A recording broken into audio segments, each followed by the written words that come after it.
Okay, good morning, everybody.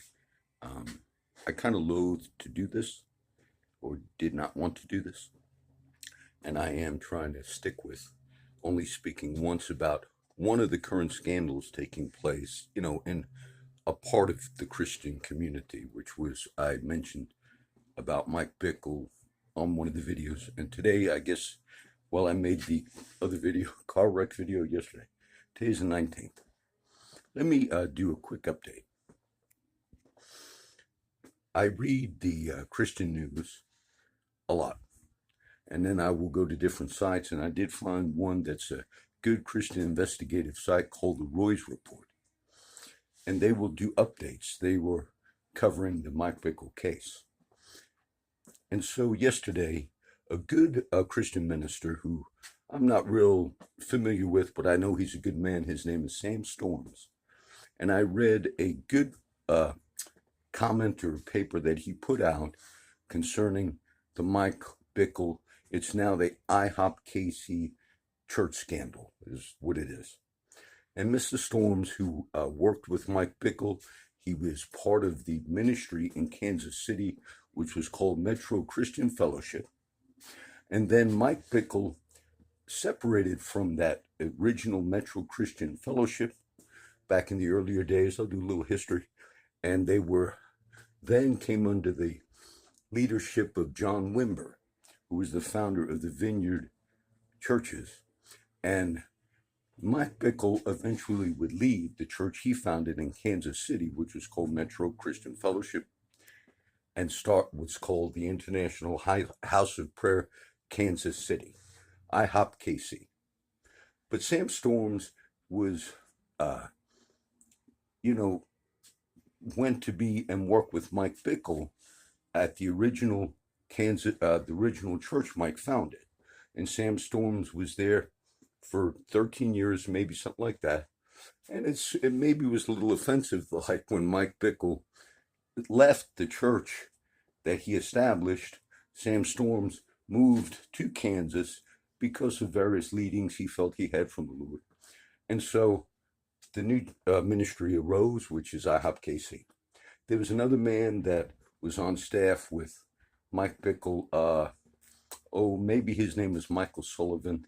But there are a few popular people, well-known Christian people. I'll mention Francis Chan as well, who were all friends in leadership, honest friends with Mike Bickle. And so what happened was when the scandal hit, and this is just going to be an update, which I hate doing, but when the scandal hit, obviously, good Christian men are going to approach their friends, and they're going to say, Mike, we heard about things that are in the news in the Christian community, and good Christian men are going to go and speak to you and say, we don't want to hear secondhand information. We want to know from you, Mike, as our friend, and so forth. So Sam Storms and Francis Chan, good Christian brothers, leaders in the Christian church, went to Kansas City personally. Now, I might get the date wrong, but it was near the end of October. So you could imagine it's more than likely a cold night. Maybe not where I live in Corpus, but up in Kansas City, it would be cold. And in the midst of all that they're hearing online and in the media, they knock on Mike Bickle's door. Honest Christians doing the Christian thing. And to their surprise, and I would say maybe shock, a man comes to the door who's now working with the leadership and Mike Bickle to try to resolve a lot of this. Now, the man might be named Reed, but he's also a minister, maybe associated with Morning Star Ministries and Rick Joyner out of North Carolina. But Reed came to the door and told Sam Storms and Francis Chan, Mike cannot speak right now. He's been advised not to speak. Now, I would imagine Sam and Francis, who made the effort to travel, made the effort to do the right Christian thing, were a small percentage of it might have been a little shock, maybe a little offense. And you would naturally think in your mind at that moment, well, if our friend Mike Bickle, who's in the house, had someone else come to the door and to say, Mike cannot speak. He's been advised not to speak.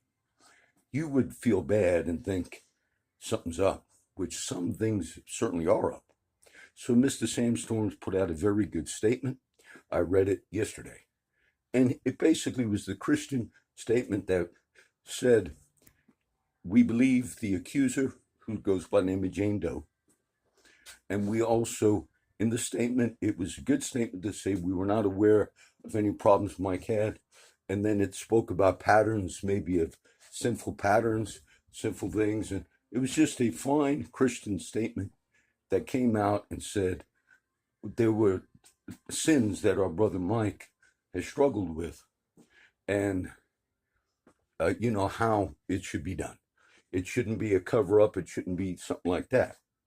Well, now today, whatever the date is, I read the Roy's report.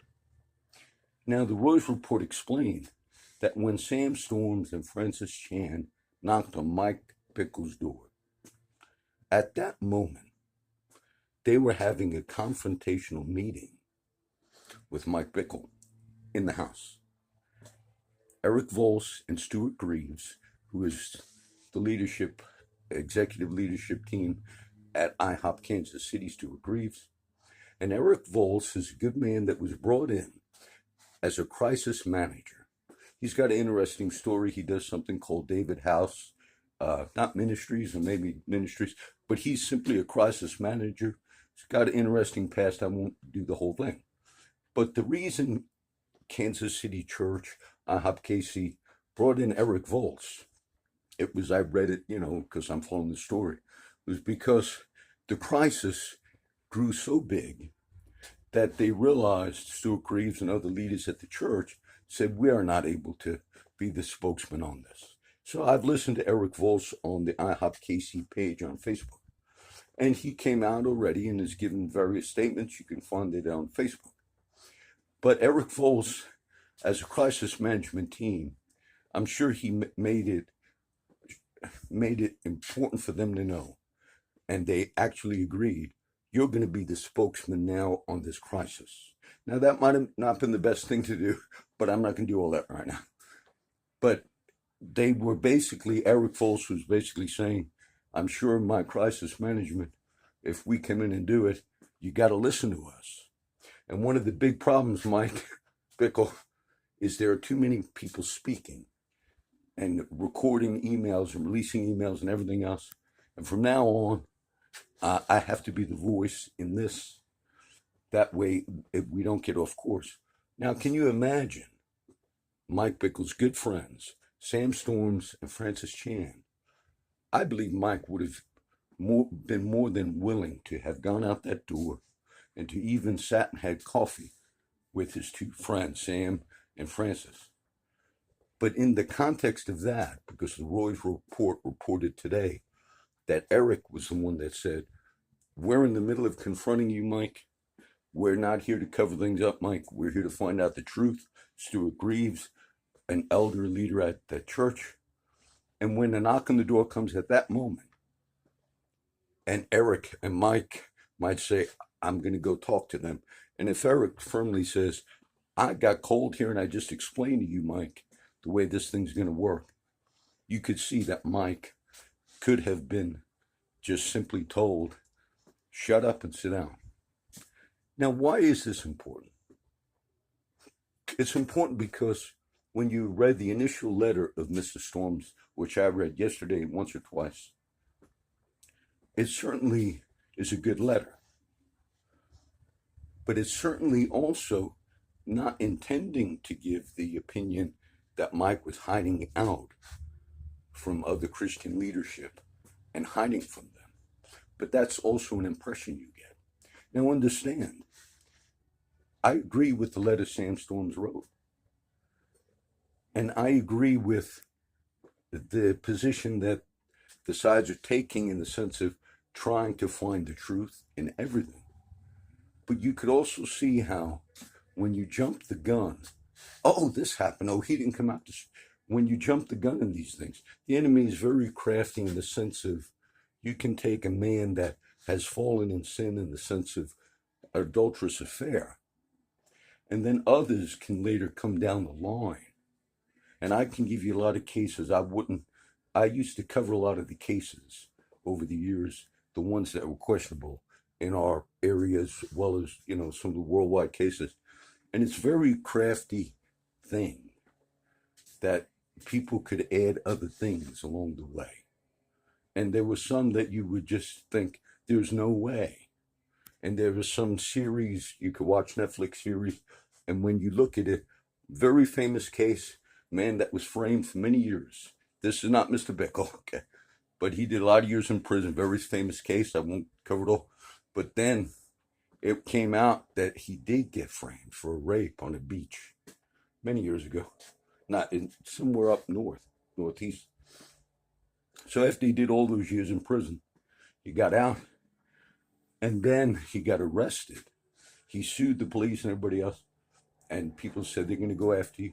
Now, this particular man, I don't know if he's guilty or innocent till this day on the second arrest, but he was arrested for the murder of another lady. Well, then the story broke again. This guy that got released, he was wrongfully convicted. So I watched this series a few years back on that case. I will watch things that are like documentaries on prisons or things like that. And he's in prison today, and it's became a popular thing, and I don't totally vouch for his innocence. But when I watched the series, the second arrest and all, the way it's portraying it was, well, they set him up this way or that way. But there was one thing that I thought it was unexplainable, because they found the vehicle of the second woman that he's accused of murdering. Teresa Holbach was her name. And when they found the vehicle of Teresa Holbach, it was on the property of the salvage yard of this man who got arrested for her murder. So that certainly did look legitimate. There were other things. But then during parts of the trial that they play, I know they're only going to play their side, advocating for the innocence of this man. But you did have one of the detectives, police officers, on the stand, and they played a recording. They said, you found the vehicle of the woman who was murdered by the name of Teresa Holbach. You found it on the salvage yard of this person. Yes. Okay. Then they played a recording of that officer 2 or 3 days earlier. A recording which I worked at the fire department for 25 years. So you dispatch, you call from the radio, you call the PD, you call SO, you call whoever.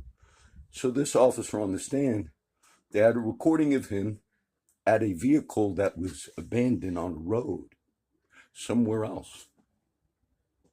And he's calling it in and asking, run this license plate, which I'm familiar with when they do that. And they ran the plate. Is this the vehicle of the missing woman that's we're looking for, the murdered woman? And the dispatcher tells the cop, yes. You thought they found it that moment. No, it was days later that they reported they found the vehicle. Though that night, that officer was reading the plates of that vehicle of the dead woman 2 or 3 days earlier before they found it at the salvage yard. That's, to me, there's no explanation. They didn't give one. But it surely seemed like they had that vehicle on a road somewhere and possibly did move that vehicle to the salvage yard. And then to say we found it at a salvage yard.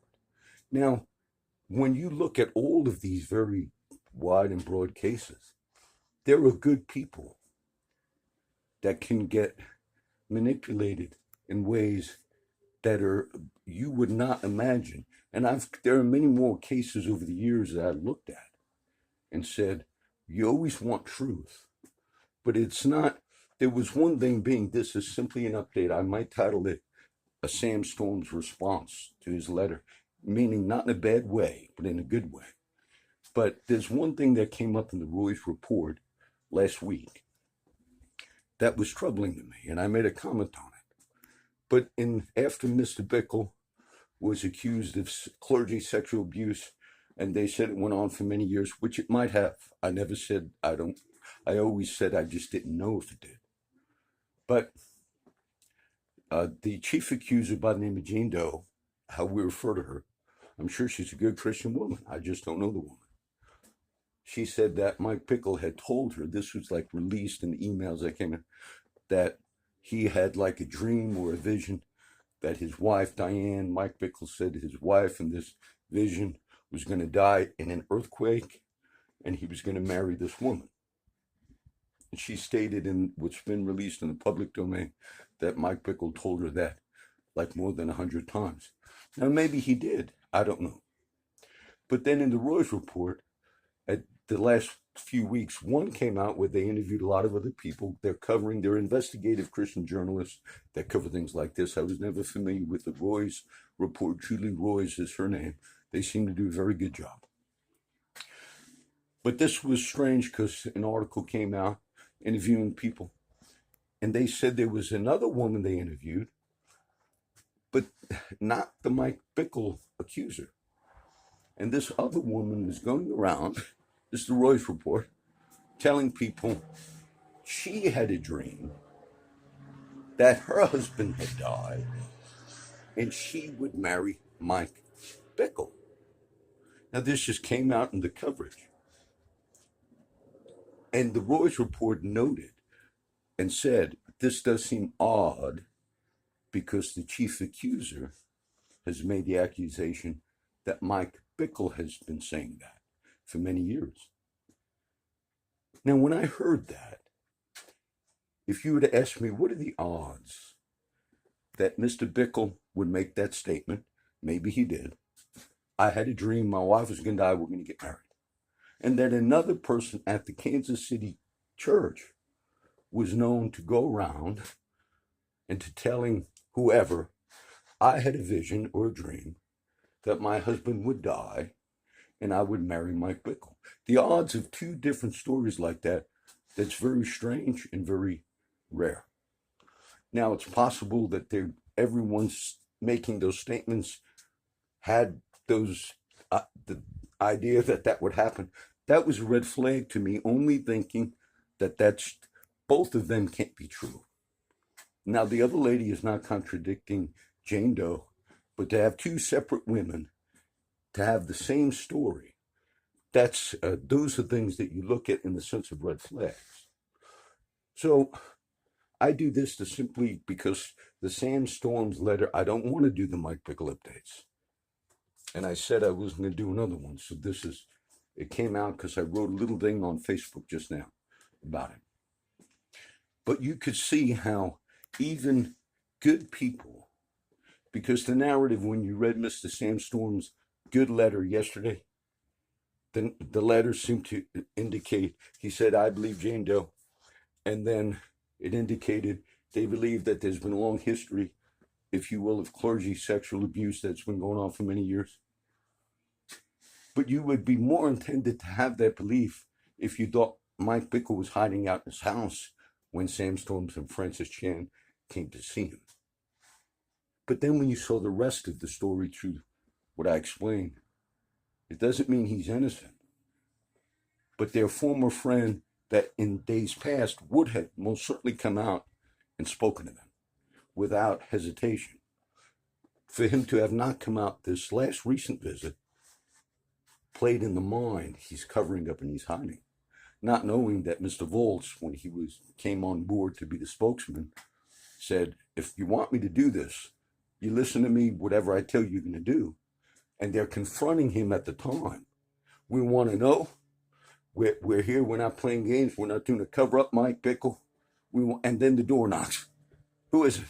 Oh, it's your friend Sam Storm's friend. Oh, I'm going to go. And Eric could say, sit down, read, go to the door, tell him he cannot talk.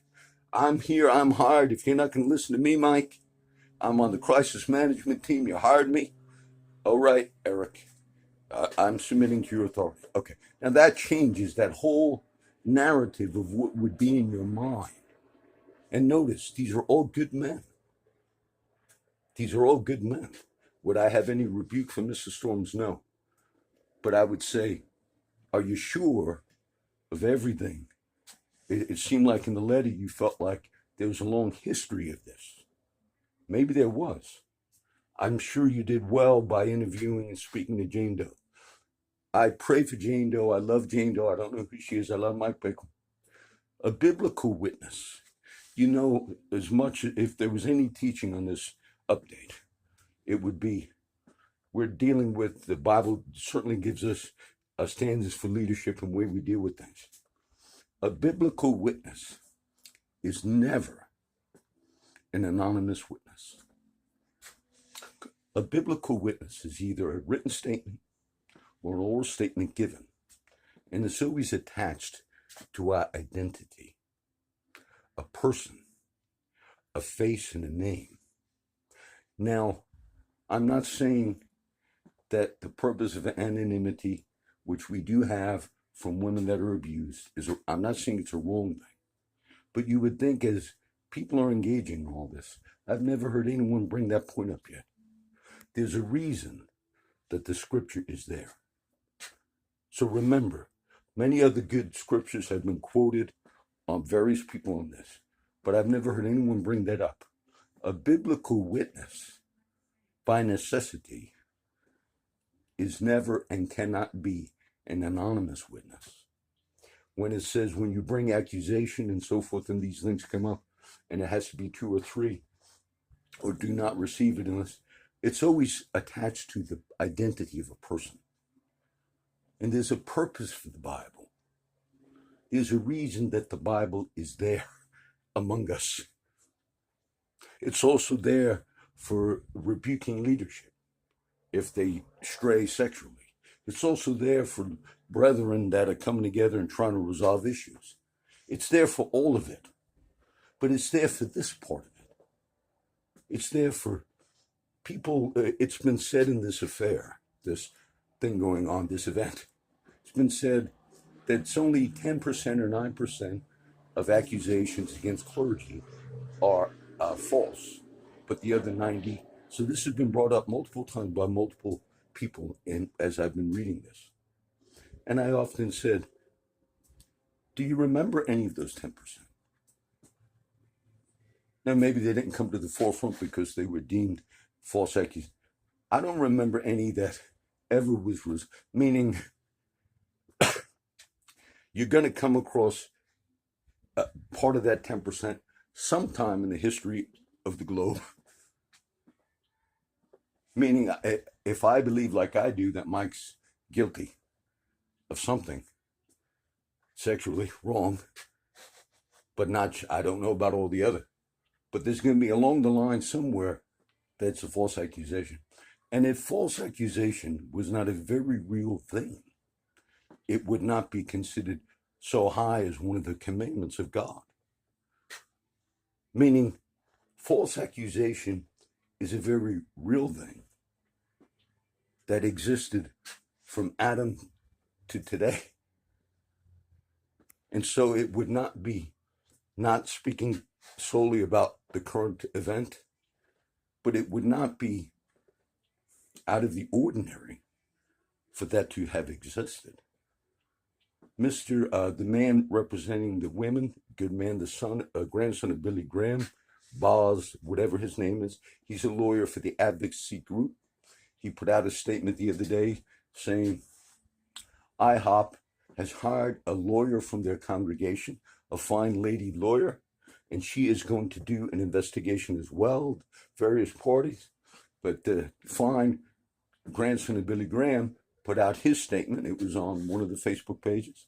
And he basically say, by definition, a lawyer, and he's a lawyer himself, but by definition, a lawyer hired from the church that's a member of the church cannot do an impartial investigation because by definition, when you hire a lawyer, they are responsible by law, a fiduciary responsibility to defend Mike Bickle in the church. Well, then IHOP Church, to agree, said we have to release portions of the agreement because there might be confusion.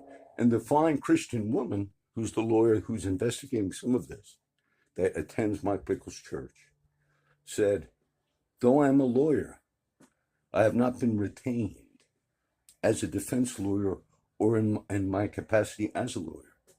I have a written contract signed that I'm simply going to be an investigator who lawyers are able to interview witnesses and so forth.